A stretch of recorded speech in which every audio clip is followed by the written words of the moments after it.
Be, woba wari uzi yuko umugabane wa Afrika ari wo mugabane wa mbere ku isi yose wari utunze? Mbe, wari uzi yuko umutunzi wa mbere ku isi yose yava ku mugabane wa Afrika? Wari uzi yuko amashure ya mbere yabonetse yatanguriye muri Afrika? Ariko ivyo vyose ntavyo womenya kuko abazungu babashije kuduhisha byinshi. Abantu benshi bizera yuko kuvyerekeye akahise ka Afrika vyanditswe n'abazungu, ariko nagomba ndakubwire yuko abazungu hari byinshi baduhishije ku mugabane wa Afrika. Ndetse gushika ubu kahise ka Afrika ntikigishwa mu mashure ndetse no mu bitabo ntikandikwa. Abazungu nibo baje kwandika kahise ka Afrika, hari byinshi bakuyemo. Ikintu ca mbere abazungu bavuga yuko bataraza ku mugabane wa Afrika, abanyafrika ntitwiga, twari tubayeho nabi ndetse ntitwubaka. Ariko nagomba ndakubwire yuko ivyo vyose atari ivyo. Aho hambere twariga, twarubaka ndetse twari dufise n'inguvu zihambaye cyane. Reka ntangure ndakubwira ku bwami bwa Timbuktu. Bwari ubwami bwa kera cyane, ubwami bukomeye cyane buherereye mu gihugu ca Mali. Ubwo bwami bwari busanzwe bwitwa Timbuktu, wari umuji wa kera cyane kuva imbere y'ivuka rya Yesu Kristo, hari mu mwaka w'igihumbi kimwe n'ijana. Aho hambere umuji wa Timbuktu wari umuji abashoramari baza bahurumbiramwo ndetse no kudandaza ibidandazwa vyabo. Uwo muji nawo wari mu gihugu ca Mali muri Afrika. Aho nshatse kukwereka yuko muri Afrika twari dufise umuji abantu benshi bashobora gukoramwo ubudandaji. Umuji wa Timbuktu wari uteye igomwe, wari uryoshe kuraba, ndetse umuji wa Timbuktu wari umuji ufise amazu y'uburaro, kira muntu wese yahurumbira kuza kurara muri uwo muji. Timbuktu wabaye umuji wa mbere muri Afrika uhurumbirwamwo n'ingenzi nyinshi ziva mu mihingo itandukanye.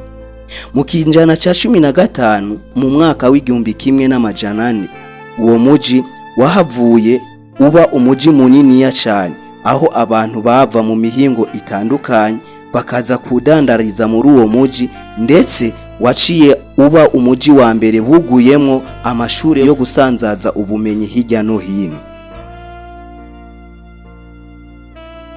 Umuji wa Timbuktu wubatswe n'abayisilamu bo mu gihugu ca Mali, ariko mu ntahure neza sishatse gushingira ku madini yuko abayisilamu ari bo baje gutanga inyigisho. Oya, habe namba. Shatse kukubwira yuko umuji wa Timbuktu wubatswe n'abayisilamu bo mu gihugu ca Mali mu myaka ya kera cyane. Abo banyabwenge bubatse umuji wa Timbuktu nibo banyabwenge baciye bandika ibitabo byinshi cyane, ndetse aho baciye bubaka isomero ry'ibitabo, abantu bava mu mihingo itandukanye baza mu gihugu ca Mali kuza kurondera ubumenyi. Ivyo vyose naho bisanga mu kahise ka Afrika, abazungu babashije kubiduhisha. Umuji wa Timbuktu mu mwaka w'igihumbi kimwe majana 5 waratewe n'igihugu ca Maroc, aho ndetse igihugu ca Maroc caje gitwara abanyeshuri bari basanzwe baciye ubwenge, babakura mu muji wa Timbuktu baberekeza mu gihugu ca Maroc, nabo ngo babashe kwiteza imbere kubijanye n'ubumenyi. Ishuri rya kabiri ryakurikiye ku mugabane wa Afrika riri mu gihugu ca Maroc, aho risanzwe ryitwa Al-Qurain. Iryo shure rya kabiri ryabaye ku mugabane wa Afrika, aho ryaje gukomezwa n'abanyeshuri bari basanzwe bavuye mu gihugu ca Mali bize ku ishure riri mu muji wa Timbuktu. Iryo shure rya Al-Qurain riri mu gihugu ca Maroc mu gace kitwa Faisal, yubatswe mu mwaka w'amajana 854 inyuma y'urupfu rwa Yesu Kristo, aho ryubakishijwe n'umumama umukenyezi yitwa Fatima.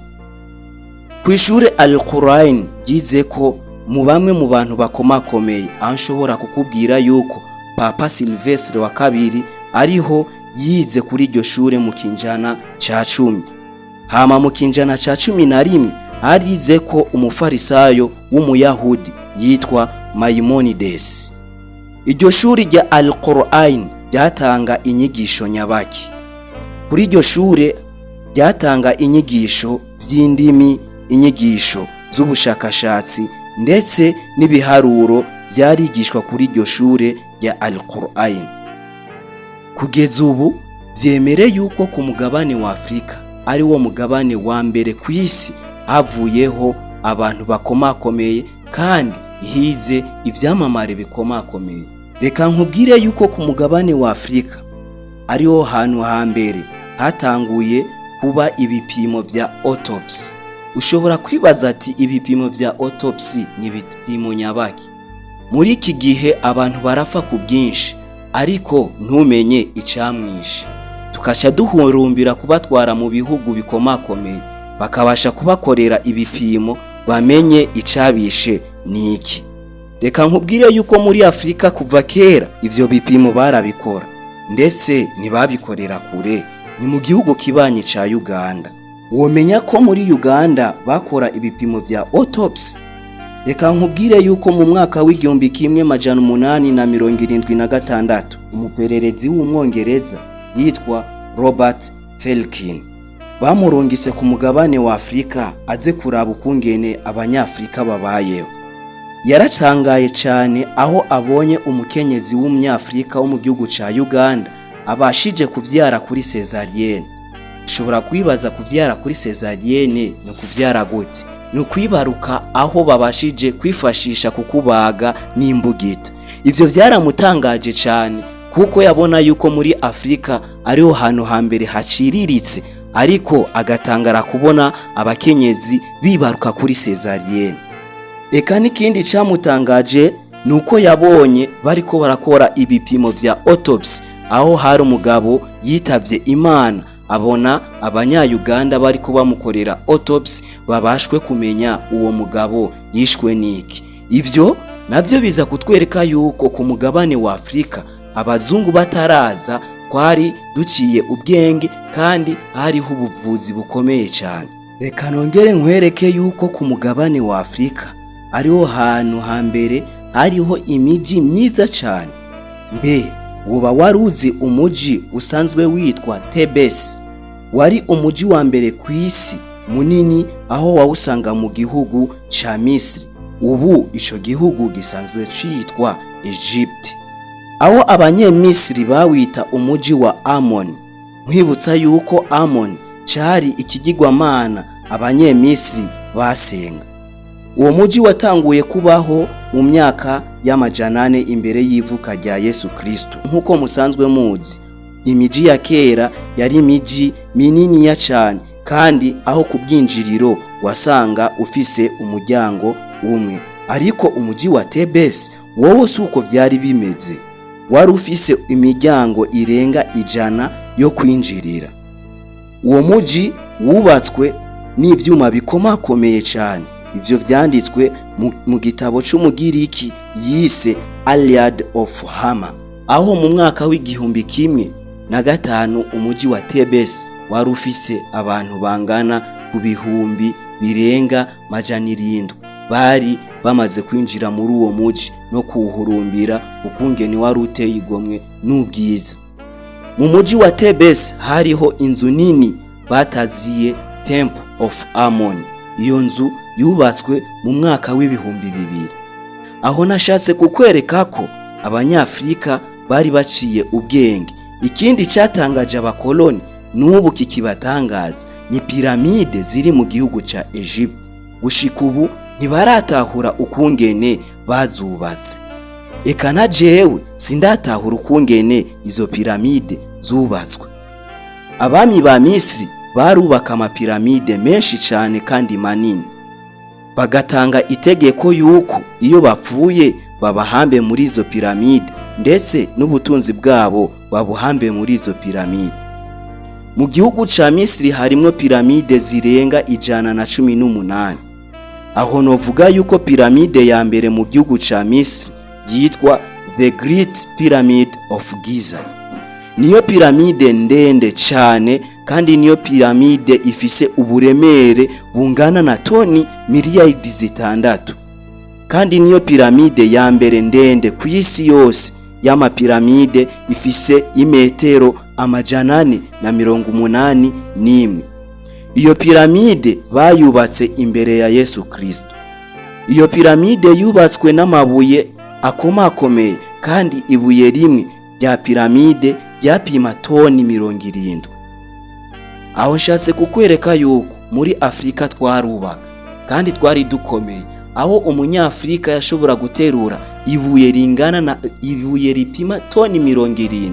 Ivyo ni ibintu byaboneka ku mugabane wa Afrika.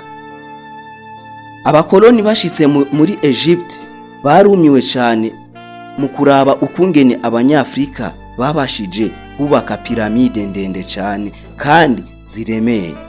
Benshi bazi yuko mu gihugu ca Egypt ariyo hari piramide nyinshi cyane, ariko nagomba nkwibira ibanga yuko mu gihugu ca Sudan naho ariho amapiramide menshi cyane kurusha mu gihugu ca Egypt. Mu gihugu ca Egypt bafise piramide zingana n'118, ariko muri Sudan ho hari piramide zingana n'223. Ayo mapiramide ari mu gihugu ca Sudan, piramide zimwe zimwe ziri mu gace kitwa Al-Kuru, no mu kandi gace kitwa Wanur, no mu kandi gace kitwa Wagebel Barkal, no mu kandi gace kitwa Wamero. Ubwo ni bumwe mu buce harimo amapiramide menshi cyane yubatswe n'abanyafrika. Wibuke natanguye nkubwira yuko muri Afrika ariho havuye umutunzi wa mbere ku isi yose. Ndazi ubu aho tugeze hari abatunzi benshi cyane nka Bill Gates, Elon Musk, Joseph Bezos. Abo bose n'abatunzi, ariko nkwibire ibanga, abo bose ubutunzi bafise bw'iki gihe ntabwo barusha ubutunzi bw'umwami yitwa Mansa Musa. Umwami Mansa Musa yari umwami wo mu gihugu cya Mali. Ni wo mwami wa mbere yava ku mugabane wa Afrika yaratunze cyane. Icyatumye atunga cyane, cyatumye amenyekana ku isi yose, nuko yarasanzwe azi gucura umunyu kandi yarafise inzahabu. Umwami Mansa Musa yaratembeye ahantu atari haki, mubwira yuko yatembeye mu Buhindi agiye kubashikiriza akora ibyashara by'inzahabu n'umunyu. Uwo ni wo mwami wa mbere w'umutunzi, novuga yuko n'umutunzi wa mbere yava ku mugabane wa Afrika. Ariko ivyo vyose twarabihishijwe mu bitabo. Uko niko kuri ku mugabane wa Afrika, ariko benshi mutabashije kukumenya, kandi benshi mutabashijwe kukwigisha, kandi benshi mutabashije kugusoma mu bitabo. Hari umugani abazungu bavuze bati, ushaka guhisha umunyafrika ukuri guhisha mu bitabo. Kandi nivyo, benshi muri iki gihe ntidusoma ibitabo.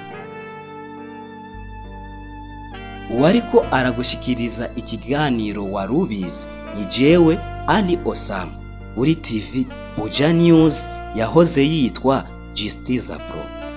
Urakoze kutwumviriza, kandi nkusaba yuko ubana natwe ugafyona subscribe. Ubutaha tuzobabwira amwe mu mateka y'inzoka 5 zikaze ku isi.